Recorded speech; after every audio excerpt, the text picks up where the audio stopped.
Hello, everybody. This is probably going to be the nicest episode of YWC Football Talk that I've ever done. For those of you who are wondering what I am talking about, last episode was 68, so that's all I'm going to say. This episode is going to be the nicest episode of YWC Football Talk ever. I've said it twice now, I'm going to stop.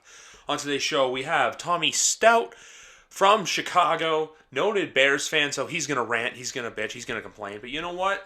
I'll let him do it. I'll let him vent about his team. We're going to talk some other NFL news and some other stuff. But anyway, guys, when I come back, Tommy will be on with me as we talk Chicago Bears football, NFC North, and whatever else comes to mind. So sit back, relax, and enjoy this edition of YWC Football Talk. I'll say it one more time. The nicest edition of YWC Football Talk. And just like that, folks, I am back. I have Tommy Stout with me, one half of the... I'm going to call him the Chicago Connection just because him and Pico, great hosts next time I get out to Chicago whenever this damn pandemic's over with. But anyway, Tommy, welcome to YWC Football Talk. Hey, thanks for having me. I'm excited to be here. No problem, no problem. The one thing I have never had in my yearish and a bit history of doing this show is a Chicago Bears fan. And I've always wanted to talk to one just to get the whole gauge of the franchise to see where you are as a fan of the Bears. So, the quick joking answer before my actual answer would be, it sucks. So, the best way I feel like I can describe it from a first-person point of view is, we had this awesome team in '85, the best, it's arguably the best, but definitely one of the best defenses that has ever existed. And that's kind of something that we've tried to continue throughout history since then with the Bears is, you always want to have that big bruising defense with the huge names and the dudes that are just going to go out and light everyone up, which is all great. And, don't get me wrong, it makes for some awesome defensive football. But, more and more, we see it with guys like Mahomes, guys like Lamar Jackson. You're coming through and you want this super dynamic, sweet to watch offense. And that's kind of what runs the league. And that's just, it goes without saying the Bears haven't necessarily had that, franchise electric quarterback. Statistically, our best quarterback ever is Jay Cutler, which, I'm a huge Jay Cutler guy, but that's not telling of a great franchise at all. It's gotten to the point where, our ownership, and I'm sure we'll kind of get into that in more detail later on, but at some point it's time to move on. But, I don't blame them for not wanting to sell the team. This has been in the family for literally ever, so I don't blame them for not wanting to sell it, but it's well past time because we can't keep doing this song and dance where it's the same thing every year. Yeah, exactly, because obviously Papa Bear, George Halas, one of the only teams, I believe, who has the actual initials of the owner incorporated into their uniform. For years, I don't know why, but I always was like, what the hell is GSH? And then eventually my dumbass decided to look on Google and see, oh, hey, it's for George Halas. Yeah, but now Virginia's getting up there. She, I believe, is in her 90s. The only thing I'll say, though, is because this reminds me of where the Bills were 5 or 6 years ago, probably even further back than then, when Ralph Wilson passed. I feel like you need the right owners who are going to be dialed into the city of Chicago, because I can't see it being like the Bills situation where the Bills, there was threats of, hey, an owner could come in and move them. I think this team is rooted in Chicago. Moving them would be a huge mistake. I'm not trying to say that or anything. I'm just saying you got to find the right person to dance with. If you want to do the dance and sell the team, that's all I'm saying. You just got to find that right partner who's going to come in and not only turn the organization around and bring a winning culture to Chicago, but you need to find someone who's going to be connected and passionate about the city too. That's just me. Yeah, so, really you nailed it there. There's always jokes every year about, forget this, just move the team to LA or move the team here, move the team there. And that's, honestly, it's kind of sad now saying it out loud, but that's, what a lot of Bears fans say jokingly just to kind of get through the season. Oh, it's okay, it won't be Chicago forever. But realistically, the Blackhawks had And, the Cubs won in 2016, and that was a huge deal. The Bulls obviously had their run in the 90s. Chicago,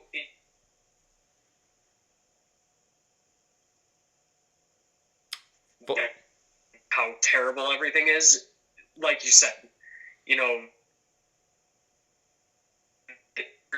culture to where if we,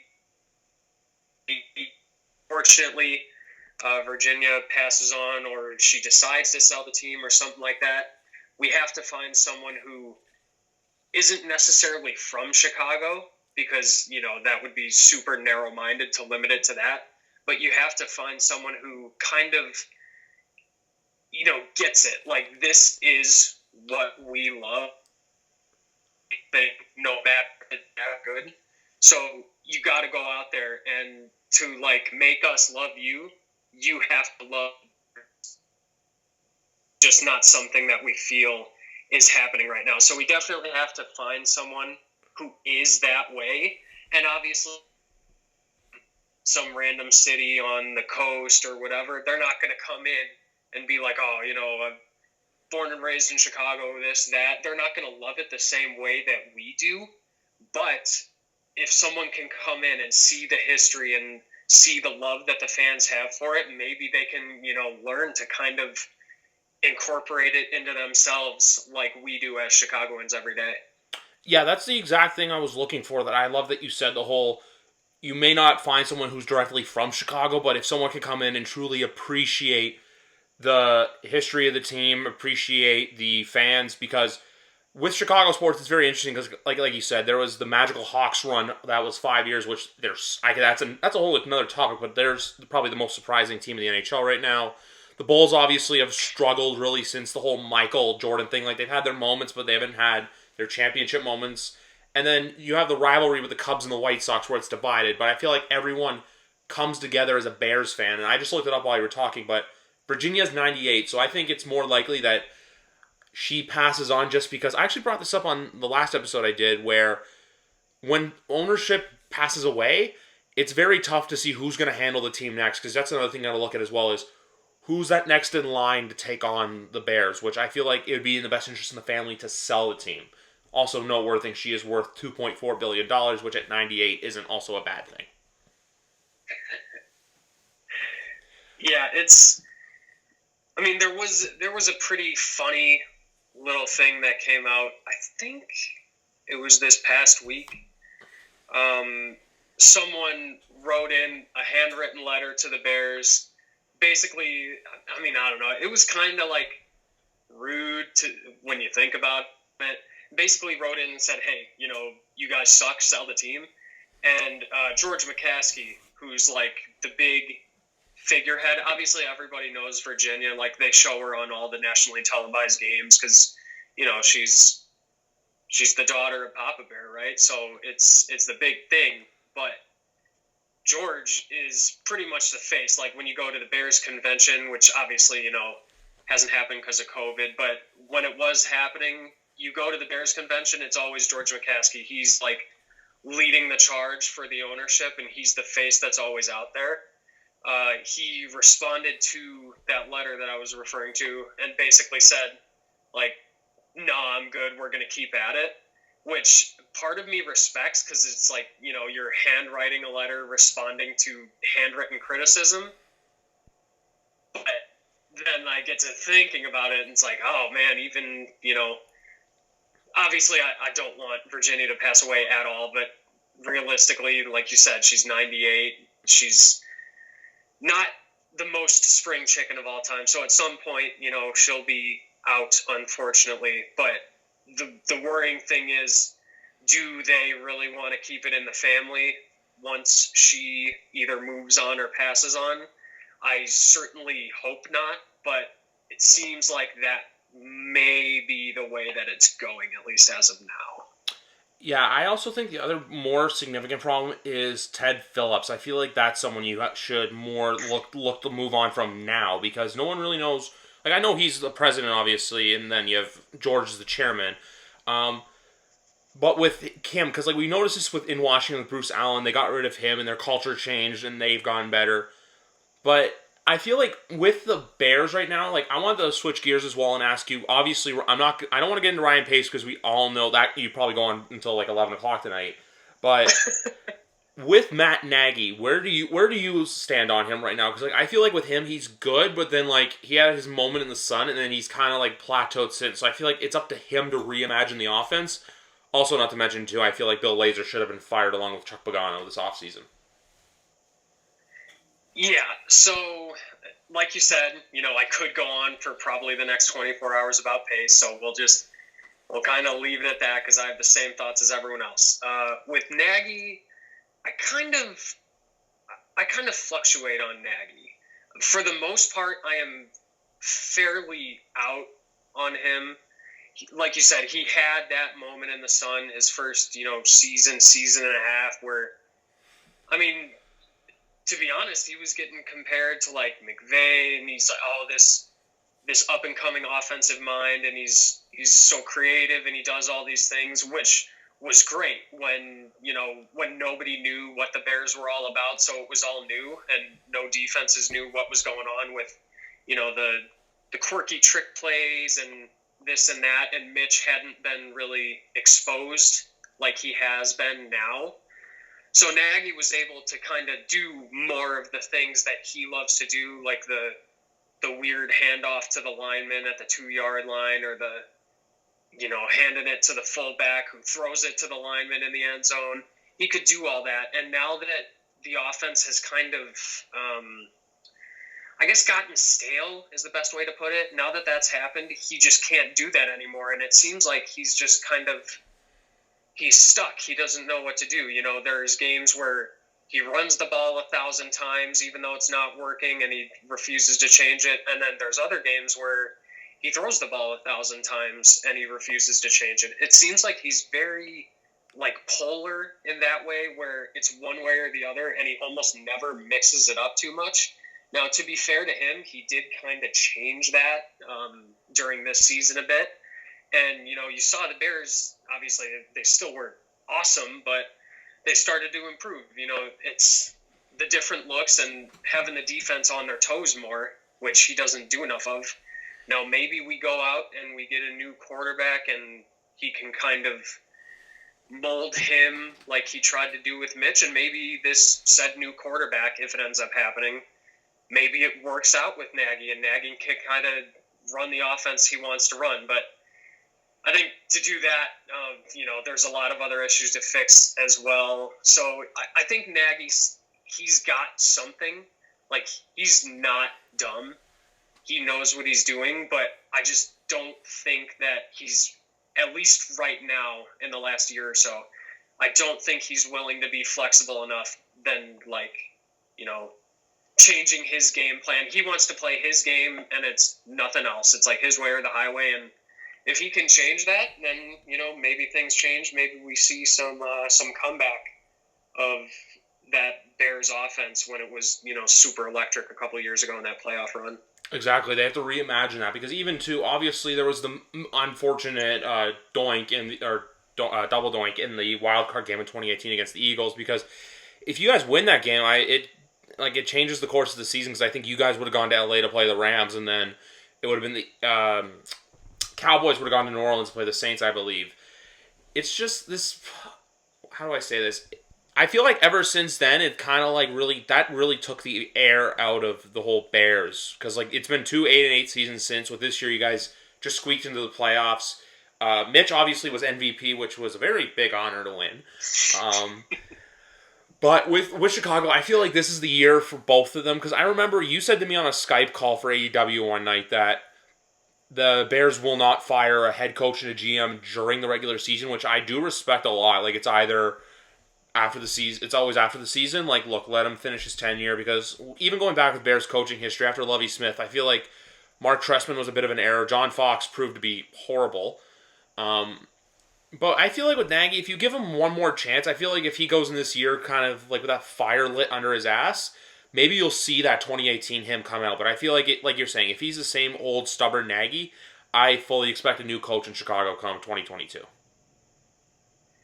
Yeah, and that's kind of, my dad, he introduced me to football and he kind of molded me into the Bears fan I am today. So, we'd be, if we're not watching the game together, then we're talking about it. And that's kind of been the sentiment that him and I have agreed on. Like, do we love Nagy? No, but I would much rather give him one more chance if it means Pace is out. So I think Pace is the main, well, not the main problem, but he's the bigger problem than Nagy. And I think Nagy, he's, like I said, he's still got something there. It's just it's gonna take some coaxing to get out of him. And like you said, he has to know that his job with the Bears is on the line here. To me, it should have been last year, but obviously it ended up not being that way. He has to know that this is it now. So he's got to, whether it's he figures something out himself or he figures something out with Mitch or the new quarterback, if a new quarterback comes in, whatever it is, something's got to change or, he's going to be looking for a new spot to coach here soon. But, I guess that's the fun of it. I guess we'll see, right? Exactly, because Ryan Pace at 20 is a very interesting opportunity where he can go either way. He can go quarterback. I think another position you guys can go with is a guard or a tackle because the Bears line, I feel like especially after Chris Long retired, took a really big hit. Personally, though, I would go quarterback because this week coming up, there was actually a report that came out yesterday from ESPN's Diana Rossini who spoke to a coach. She didn't say who. They expect next week to be a bloodbath when it comes to cuts. So there could be a bunch of quarterbacks that come available, and Ryan Pace could see someone, give them a one-year deal on the cheap, and if it works out, it works out, and if not, you kind of start back from square one. But the one guy that I think more likely will be cut that I think you guys could go after and is familiar with Nagy is Alex Smith. So I haven't seen any rumors or reports connecting the two, but that did always seem to be like, hey, maybe it's not the most glamorous signing, or it's certainly not like going out and trading up picks or something crazy to get Trevor Lawrence, which obviously isn't an option at all. But it's not a glamorous thing. But like you said, he has the history with Nagy. He kind of gets it, and the big thing I think is Nagy gets him a lot more than he seems to get Mitch, because he seems to think that Mitch is something that he's not. And I think he probably knows, at least I hope, he knows Alex Smith a bit better than Mitch. So yeah, maybe it's not the exciting, sidearm throws and running for 100 yards a game and doing all this, but maybe that is something that, you bring him in and hopefully he continues this awesome comeback story. And, who knows? It could be something that kind of changes the course of the team and the franchise. But I don't know. I don't see a whole lot happening with the quarterback position, unfortunately. I just have this horrible feeling, and maybe it's just because I'm jaded as a Bears fan, but I'm sure that's another thing we'll talk about more. But I don't know. I'm worried about the quarterback position. Yeah, I don't blame you because the Bears really haven't had a franchise quarterback since I'd say Sid Luckman, and that's well before your and mine time. Obviously Jay Cutler was there and led you guys to and even Rex Grossman too. You got to a Super Bowl, you got to an NFC Championship game, but I don't know if you really consider them to be franchise guys. So the only other route I could look at for you in the first round would be if you got Mac Jones at 20 from Alabama, or even to going back to the Alex Smith point, if you guys signed Alex Smith in free agency and then drafted a day 2 or day 3 quarterback, someone who needs developing that Alex can teach, so that if Alex plays, say, 21, 22, 23, that person's ready to take over. Yeah, and my buddy from work, he's not like, oh, the Bears have to go get Mac Jones, like they got to do this, but he's pretty big on Mac Jones, and I was never I didn't think anything. Well, obviously it's a big name, big school, and all that, but I didn't see him as okay, let's go out and get this guy. But obviously, Lawrence is going number one overall. It seems like there's all these quarterbacks that seem to be, they're probably just going to get picked like right before the Bears. So it kind of whittles down our chances. Maybe we do go get him, or like you said, someone later in the draft. And like you said, get a guy like Alex Smith and bring him in and just kind of bridge the two together. Because I think at this point, unfortunately, as much as I love this defense and Khalil Mack and Akeem Hicks, all these guys, I think you got to build for the future because this defense just simply, it's not going to last long enough, in my opinion, to get to this hopefully new quarterback that we draft. And, it's a sleeper pick and they become awesome. I just don't think that timing is going to work out in our favor, unfortunately, which obviously I could be wrong. It could. But I think it's time to, look 2 years down the road instead of looking to necessarily next year and even the year after that. You know what? I like that attitude a lot where that, hey, you're not going to be a Super Bowl contender going into 2021. There's a couple teams, obviously. One from the North that probably will be, and there's another one who it's an odd number of years, so we don't know. We'll get into that later. But I'm just even looking at the roster right now, like because there's a lineman that escaped my mind who opted out for 2020. It's coming back, and that's like Eddie Goldman, someone who you really missed the presence of in 2020. It's just the Bears. It's like one of those teams that you think you have, like they think they have it right, like it kind of goes south, like, or even to this year, like there was a lot of those games that they could have won that they lost. Like I'm trying to think of one. The Minnesota game on Monday Night Football. There's just certain things that like they kind of did to shoot themselves in the foot almost because like they'll have a great game against Houston.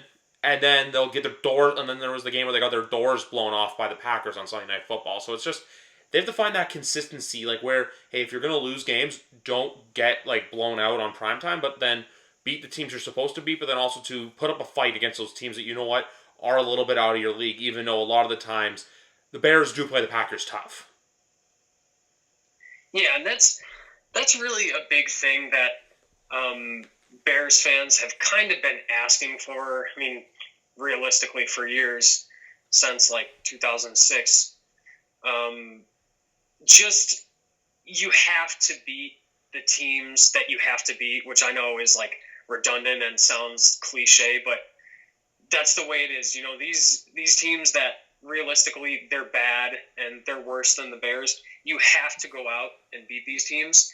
And like you said, just like going up against the Packers, going up against the Buccaneers, which I still don't know how we beat them.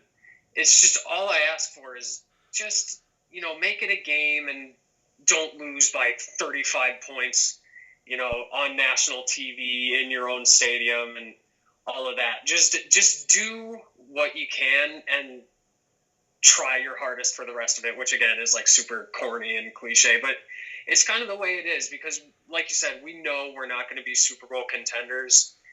We also know that we're not going to be the worst team in the league. I guess, well, I hope not.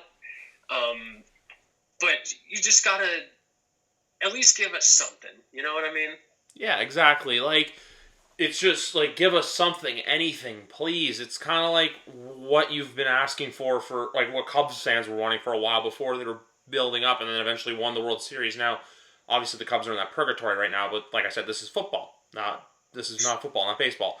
The other thing with this team is just that, like, especially this year with 8-8, like, if there's fans there again, I feel like maybe there'd be more precedence for firing them. Just because, look, if there's a packed house at Soldier Field, have you ever been to a Bears game before, just out of curiosity? I have, yes. Years and years ago, but I have. Okay, cool. Because I've also been to Soldier Field as well, so that's why I was asking. Not for a game. I toured it in the summer of 2016 when I was in Chicago.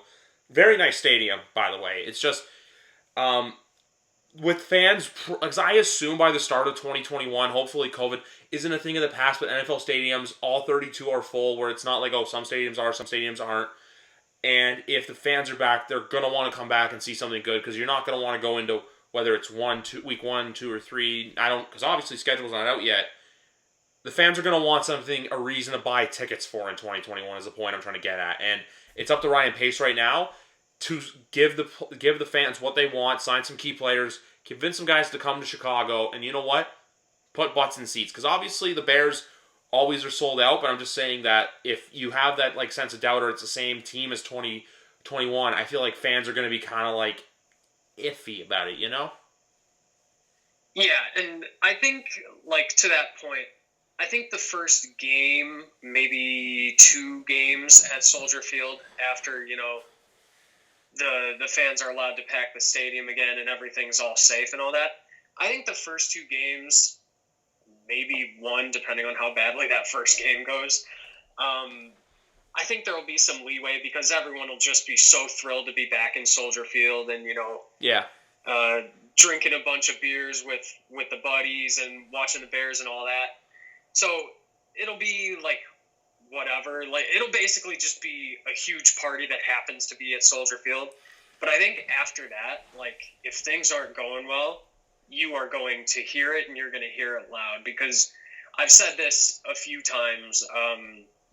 I think if the fans are in the stadium and, obviously this is revisionist history, but if COVID never happens and everything's normal, I don't see any way that Nagy and Pace survived this because you would have had the whole stadium just booing everybody out like so many times, and you can't survive that as where like if there's no fans in the stadium, so you don't get that nationally televised embarrassment where everyone in the country sees, your team getting booed off the field after you just lost by 50 points to the Packers. It's one of those things where there's going to come a time where things are going to flip from like, oh, we're just happy to be in the stadium to, okay, like we're Bears fans again, like fix this or we are going to let you hear it. And at some point that's going to come. I just, I hope it's got to be either right away so they get the point or, hopefully not at all. And maybe they change their mind and everything goes great. But it'll be interesting to see. I don't know exactly what's going to happen. Like I said, my prediction is like 1 or 2 games of just happiness, but who knows? Maybe if the offseason goes really bad and we do some stupid stuff like we sign Nick Foles to an 8-year contract extension, then the fans are going to let him hear it right away. But it'll be interesting to see just based on how the offseason goes. That's where I was getting at. Like, I think a big portion of it is more or less how these next, 3 weeks pan out. And I say that just because, look, you're going to see guys get cut. You're going to see, and it's not like, oh, it's going to happen here or there. No, I think majority of the 32, you're going to see players getting cut, and then it's going to be up to Pace to pick up the phone and convince someone, hey, come to Chicago, come help build a winner. But you're right, like what you said before. You can't make the 2021 Chicago Bears be what the 1985 Bears were. Like Mike Singletary, Ron Rivera, Jim McMahon, Mike Ditka, those guys are not walking through the door. They may be if they're doing an honoring night, or if they're doing something to honor them, or just honor that team.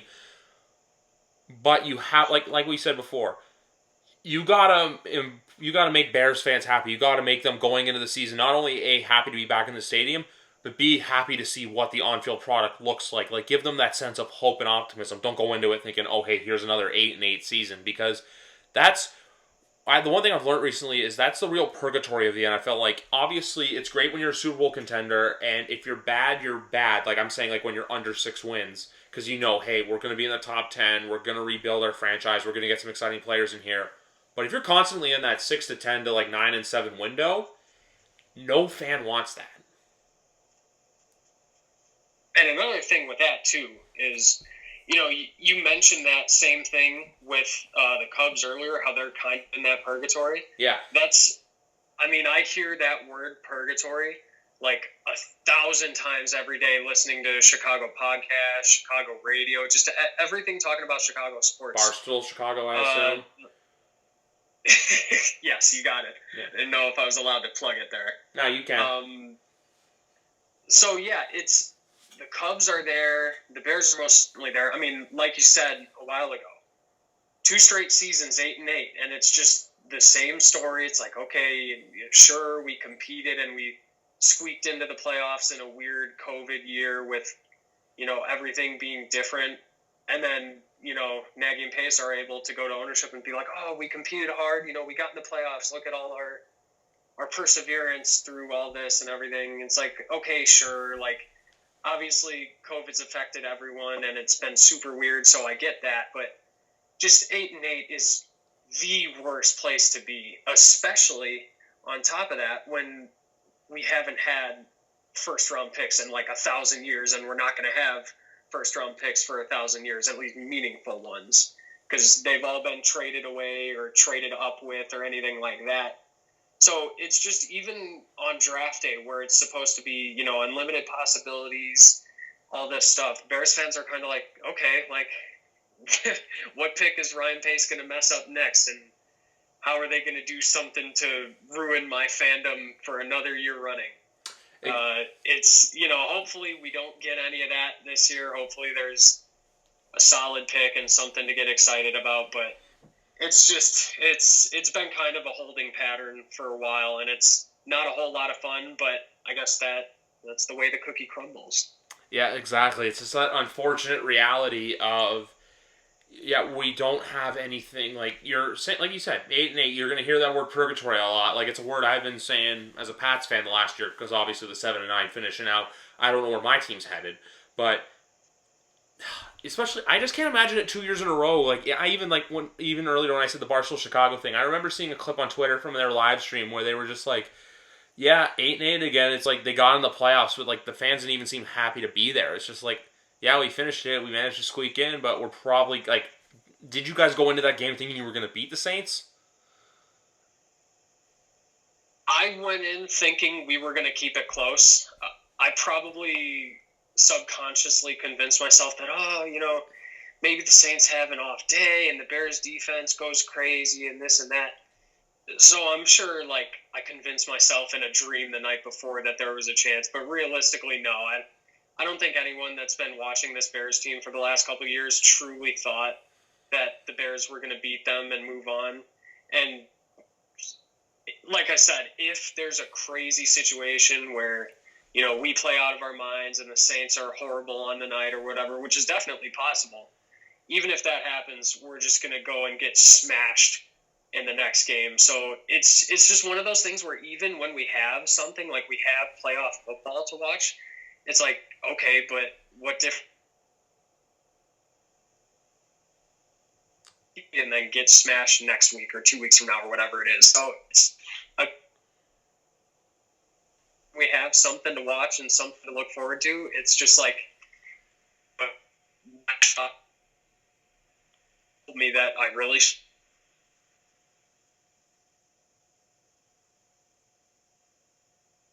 Sorry, folks. Thanks for having some quick technical difficulties on Tommy's end. Just stand by. We'll be back in just a second. Sorry, folks. Sometimes in a perfect world, some things can go wrong. We had some technical issues, but we're back up and running. I was trying to think about where we were at before, but like we were saying, it's just you don't want to be in purgatory, and hopefully the Bears get out of there sooner than later, because also I feel like there are a lot of the butt-end jokes of the league because of that, and also, for as much as I hear, you guys probably hear the whole, Watson over Trubisky, or even Mahomes over Trubisky, I feel like the worst part about the whole trade is the fact that you guys moved up a spot to go get Mitch. Like, if you got him at 3, I feel like the criticism would still be there, but it wouldn't be as heavy. And you kind of nailed it there. The big thing, I mean, even on draft day, when we traded up, it's like, okay, like maybe they see something that we don't and they know something we don't. But then you sit down and you think about it. I don't think Mitch was going to be taken there.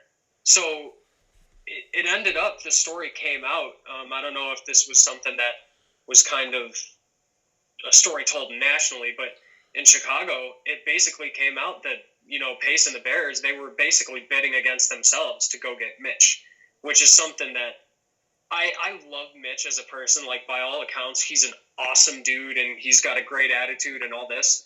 But the fact that, we kind of handcuffed ourselves and basically told everyone, like, hey, come take our draft picks and do all this so we can go draft someone that we really want that nobody else does ahead of us. That's the part that really, really upsets me with the Mitch pick. Like you said, if we didn't trade up and we took Mitch, would it still be like a bad pick? Yeah, but it hurts so much more when we traded for the rights to pick him for like no reason. Yeah, because the first time I heard about this was there was actually a Sports Illustrated feature on YouTube with Peter King, where he spent the day of that draft with John Lynch in Santa Clara, and in the room they even knew, they were like, oh hey, we're gonna finesse the Bears because we know all along, like you can even John Lynch admits it, they wanted Solomon Thomas in that draft all along. There was no questions, they wanted Thomas. But they knew how badly they wanted him. So instead of even just swapping picks, they managed to get, I think it was 2 or 3 extra picks in the 4th and 5th round out of Ryan Pace. So it's like, that's really where you kind of shoot yourself in the foot. Because even, I just want to go back to the Mahomes thing quickly, because we all knew Watson coming out of college was great. But like when people say now, it's like, oh, you had him over Mahomes? I was like, no one knew when Mahomes was drafted that he was going to be this icon in the league at such a young age. Like, I think if on that draft night, if you had told Chiefs fans, hey, he's going to be MVP, he's going to lead you to 2 Super Bowls in his first 3 years of starting, I think they would have taken that with a grain of salt just because his college tape wasn't the best. That's just something else I want to throw in there. So when people say Trubisky over Mahomes, I get, like, now obviously it looks bad, but at the time, like, Mitch was the better scouted quarterback coming out of school. Not to put salt, like, trying to take some gasoline out of the fire. On my part. Yeah, it is kind of revisionist history, like you said. You know, Mitch was more of a name than Mahomes at that point. Like, I had heard the name Patrick Mahomes. Like, I knew that he was a guy. Like, I knew he was okay. But exactly like you said, if you would have told me, you know, he's going to 2 Super Bowls, he's going to win 1, he's going to be the MVP, he's going to be, you know, part owner of the Royals or whatever he is, like all these things, it's like, yeah, okay, man, like whatever. But, you know, here we are, and it turns out he's this generational quarterback, and it hurts for sure knowing that we could have seen him at Soldier Field. But, you know, sometimes these things, they just don't work out. And I mean, I've been on the other side of it too with Chris Bryant and the Cubs. So he was taken after, I forget, Mark Apple, something like that. I think Houston took him right before the Cubs took Bryant. And at the time, it was like, people knew Chris Bryant, but people knew this Appel guy. And it turns out that he is nothing. And Chris Bryant, obviously, you know, his Rookie of the Year, MVP, all that.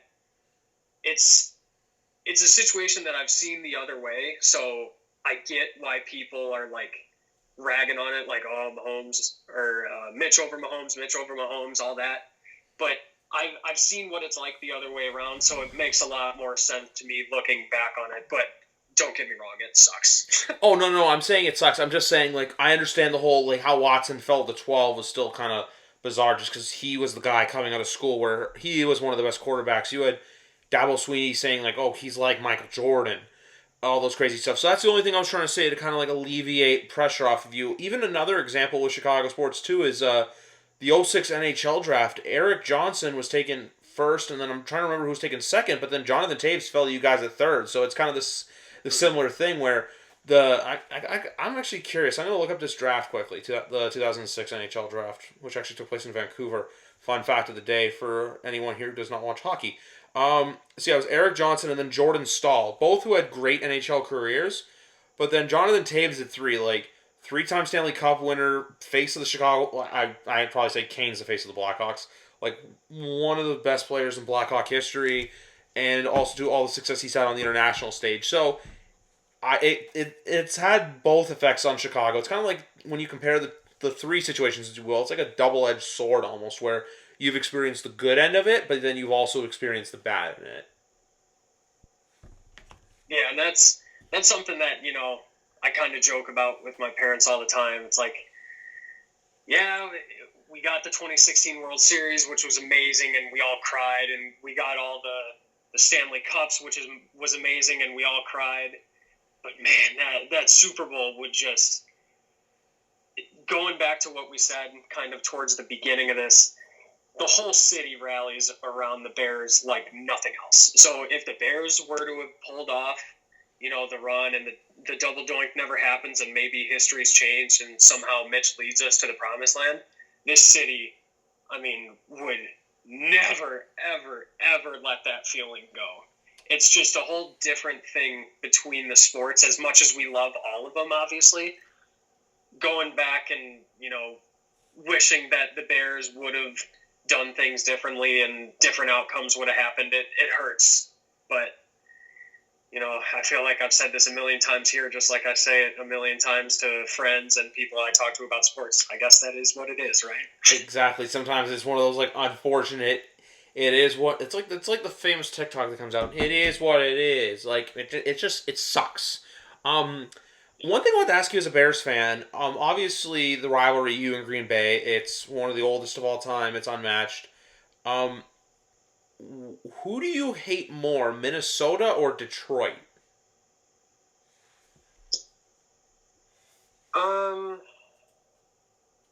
To be quite honest, I don't really even dislike Detroit. I feel like, first of all, they've always been kind of there, even with, Stafford. They had Megatron, and they have Kenny Galladay now. They've had, great players, but they've just kind of always been there in my eyes. And their fans, I've never really had a bad run-in with a Lions fan, whereas I've had millions of bad run-ins with Vikings fans. Personally, to me, the Vikings are kind of like that, like a little gnat that's buzzing around your head, and it's just super annoying, and you try to swat it away, but it never goes away. And that's not to say that, the Bears are the Vikings' big brother or anything, because to me, the Vikings kind of have a more defined future, although not by much. They kind of have a better roadmap than the Bears do, so I'm not trying to degrade the Vikings too much. But yeah, I've had some run-ins with Vikings fans to where I do not like them very much. Oh, I understand. Just because, with the Vikings, too, they do this weird thing where it's hey, we're good, and then it's, last year was, hey, we got everyone signed, we're just going to be complacent and finish 7-9, and then this year it's, are you going to be good, are you not? Kyle Rudolph obviously left, so, I feel like there's a chance the Bears could finish in second again, unless the Vikings, decide, unless the Bears decide the Bears just be the Bears again, but then if the Vikings out of nowhere, it's hey, it's an odd number year, we're going to actually play football well, and go 10-6 or go 11-5, and yeah, we're going to challenge Green Bay for the division until week 15. It's just one of those things, the Minnesota Vikings, I feel are what is it called? They're literally the definition of Pandora's box. You honestly don't know what you're going to get with them. Yeah, and that's another part that actually, it makes me dislike them, because there's a lot of these times where they're embarrassing and there's all these controversies going on where the coach lost the locker room and the quarterback is saying this about the wide receiver and vice versa. And, it looks like everything's, going south for them. And then you look at the schedule and all of a sudden, as a Bears fan, you see that you're playing the Vikings next week. And it seems like every single time the Vikings are going through some turmoil and they're, doing all this stuff, and the Bears are rolling, and then you look at those kind of roads merging, and you realize, oh no, this is a big time trap game, and it never fails. The Bears always find a way to lose that in embarrassing fashion. So that's another thing that kind of makes me dislike the Vikings more. Just, they make no sense a lot of the time, and a lot of it is at the expense of the Bears and Bears fans. Yeah, it's one of those things where they like to be oh, hey, yeah, we're good all of a sudden, and then it's oh, hey, it's not. It's like that meme from SpongeBob where, the fish walks into the Krusty Krab, and then he just walks right out. Yeah. Pretty much, yeah, that is... I don't hate that. That is the Vikings. Yeah, and then, obviously, the Packers, we'll see what happens, but they still have they're... How do we put the Packers lightly? The Packers are... bridesmaid, never the bride. Because I've seen, there's this one Bears fan on my TikTok who always makes fun of the Packers, and I just feel when you guys watch them lose, it's just poetic justice. Just because more than watching Aaron Rodgers fail, it's you just want to see Packer fans miserable. Yeah, and obviously, I have one main friend that's a Packers fan in Mike, so I like to give him the business every once in a while. So that there's like one Packers fan that I don't like when the Packers lose because then like it sucks for Mike, and you hate to see that as a friend. Like I know there's a huge joke like, oh, you hate to see it, but that's like legitimate. You hate to see it, but yeah, pretty much everyone other than Mike, like if the Packers lose, it's a good day in Bears fandom. As pathetic as that sounds, because we can't get our own team to win, but I guess that's the way it is, and that's the way it's been since '85, pretty much, with the exception of a couple of years there around like 2006. Yeah, exactly. Like that's just because I still have well before I actually get into something else. Fun fact, folks. He's referring to Mike Pico on Twitter, who actually made the logo for my podcast, which I always thank him for. I owe him a drink next time I see him, whenever the hell that is. And I've actually never met him or you in person, for that matter of fact. But like the whole thing with the NFC North, I feel like a lot of people want to take it. Oh, it's Green Bay's division, but I'm just like, with the Packers, it's just so damn like interesting because they're the same thing as the Vikings, where you don't know what they're gonna do, but that's come playoffs. It's like last year how they probably still stayed more stagnant than the Bears did after 2020, because it's like, okay, but what really did you do to improve? Like obviously Rodgers had this MVP season, made it to the NFC Championship game, but Packers fans demand a Super Bowl. And that's another crazy thing is obviously do I want the Packers to do well? No. Do I want them to run the division and God forbid the league? Absolutely not. But they have, in my mind, one of the best quarterbacks of all time, and I think that's pretty fair to say. And they're just like that quarterback, that face of your franchise has publicly come out and said, we need a weapon or two if we really want to go over the top and push for this thing. Obviously, he has his Super Bowl, so it's not like he's going for that first one. But I mean, he's showing ambition. He's coming out and saying, we need to go get an elite wide receiver to put us over the top. We need this like utility running back who's good at everything.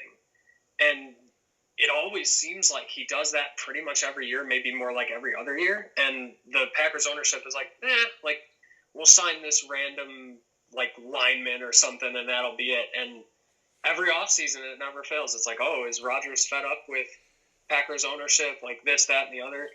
He's a guy who I don't think he's ever going to leave Green Bay. I know there's been rumors about it, especially this past year after they didn't do anything to get him help with the wide receiver position. But they realistically, like, looking at their quarterback and, kind of the history of that franchise as well, like, they should be competing every single year. Like, oh, they're a Super Bowl contender, which they kind of are, because to me, it is their division, unfortunately. And like you said, the only question that I ever have about them is, are they going to show up in the playoffs, or is it going to be yet another, like, they don't have enough weapons, so Rodgers has to do everything himself, and he's not getting any younger, so he's not going to be able to do everything for too much longer. So if you don't get him weapons, I mean, he's going to walk with only one Super Bowl, which obviously I'd love to have a quarterback with one Super Bowl with the Bears, but to me, Rodgers and the Packers should have so much more, considering like how long he's been as good as he's been. Yeah, exactly. Because like everything you said there is like how a lot of the time, like I felt as a Pats fan with Tom those later years, where I'm like, hey, we got Tom, we have a fighting chance. The one thing I want to say with Rodgers though is, and everyone I feel like took his post game comments way out of context. I think it was just, you know what, like every human's been there in the world. You're frustrated, you're mad, and you either say something that you don't think about before speaking, or you just speak your mind because you're pissed off and you want the world to know it. Like that's how I took it. Like I honestly, and the one thing I will say about the Packers is they have to have a great offseason, because there's a man by the name of Devontae Adams who is a free agent next year, and I think if the Packers don't do anything to improve, like why would he want to stay when he knows that he can go to any other team in the league and make a great amount of money, you know? Yeah, and that's going to be That's kind of the same way I'm thinking. They need to have a good offseason now to protect themselves later. Because, like you said, I thought it was 2 years from now, but I guess it's next year. Adams is possibly out.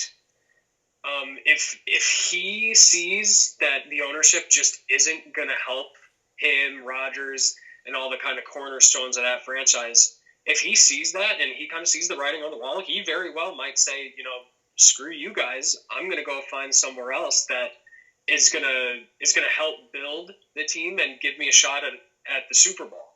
Because obviously, everyone wants to go and win the Super Bowl and do all this, but everyone wants to make money as well. And if the Packers aren't going to spend the money, then Adams might look at them and be like, okay, so what's the guarantee that they're going to pay me what he feels like he's worth? Exactly. And it's just a slippery slope that if they don't take care of, guys like Rodgers, guys like Adams, and go get a weapon so that those two in particular can make a run at this thing and really, really go into the season confident and strong, they very well may say, you know what, you guys aren't matching my ambition in this. I don't see myself here, which would be crazy, but it's possible. Exactly. I did look it up while you were going on your little talk, when you were talking there. I was about to say rant, but it wasn't really a rant. Yeah, he is a free agent in 2022, so it's like, how do I say this politely? You gotta pay, what's that expression? You gotta pay Peter to pay Paul? Mm-hmm. Something like that. That's what it seems like now, where it's like, you've gotta pay other players now to do well for your team to make sure you keep Adams later. Because if Adams is happy this year, and I'm not saying for them, hey, break the bank, go out and get Allen Robinson, no offense. Go out and get a Kenny Golladay. They can go on and get an Emmanuel Sanders or a Will Fuller or someone who you can sign on the cheap that's going to take pressure away from Adams so Adams can be himself. So Adams isn't always getting double teamed, and if that happens, Valdez-Scantling and Lazard really aren't. They're good wide receiver 3 and 4. They're good for those catches once in a while, but not in a wide receiver 2 role, in my opinion. Yeah, that's something that just came up this past year. I forget, was it Fuller from the Texans? Is that who was rumored to be with showing interest from the Packers? Yes, and then there was obviously a few weeks after the trade deadline, his suspension for PEDs came out. So that's I think maybe the Green Bay Packers were forewarned about that. That's why they didn't take him, because if you do that trade and you give up picks, because that's obviously what Houston would be asking for, you're really shooting yourself in the foot further. Because it's like, okay, you made this trade, now what? He's done for the year. Right, yeah, and that's the hindsight thing that goes into it. Obviously, looking back on it, that would be brutal. But at the time, I saw a bunch of Packers fans that were like, why are we not going out and getting this guy? We need someone to come support Devontae, to come support Rodgers. Just go get him. And they were super upset when it happened. And at the time, I was thinking, you don't even need someone like that. Kind of going back to what you said. You just need someone to, take pressure off him so he's not getting doubled every play. And just give Rodgers another, above average body to throw to, and you've got something going there. You don't necessarily need a Robinson or a Kenny Golladay or someone of that level. Just to get someone in there that you can pay a decent amount, but nothing too crazy.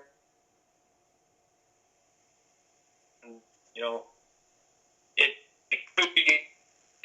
Obviously, as a Bears fan, I'm glad direction, but I really don't see why they're not doing that. No, exactly. And before we wrap up here today, another Bears question I wanted to ask you. Obviously, besides quarterback, what are the other positions you think they really need to focus in on this offseason? So I think choices 1A through 1,000Z, we have to improve the offensive line, because while I think Mitch and Foles were not exactly world-class quarterbacks, they didn't exactly get a whole bunch of help from the offensive line. I thought the line was especially in the second half of the season, was pretty good with the run. But it felt like they would have games where, they were protecting the quarterback well, and then they would have 2 games in a row after that where, they couldn't block anyone if there was only one defensive lineman on the field. So I think COVID and injuries both had impacts on that, because I think we threw out like 18,000 different line combinations. I forget what the number was, but it was something crazy. So there's no chance for these guys to kind of gel and get used to playing together, which is definitely part of it. But even when guys would go on a streak of playing together and getting locked into their positions, it just didn't seem like it was anything that was going to lead to anything positive for the quarterbacks. They need help, and the offensive line just wasn't giving them any. So for people who don't watch the Bears but watch the Super Bowl, for a long time there, it felt like every single game was kind of like how the Chiefs were, where Mahomes is just having to run all over the place and he's getting hit and all this. Mahomes can do that. Foles cannot. Mitch can a little bit, but he's had some nagging injuries that have kind of been annoying to him and have not let him run as much as he used to be able to. So Mahomes being able to get out of there and make things happen, that just doesn't exist on the Bears. So the offensive line is that much more important. So that's really, to me, where we need to focus.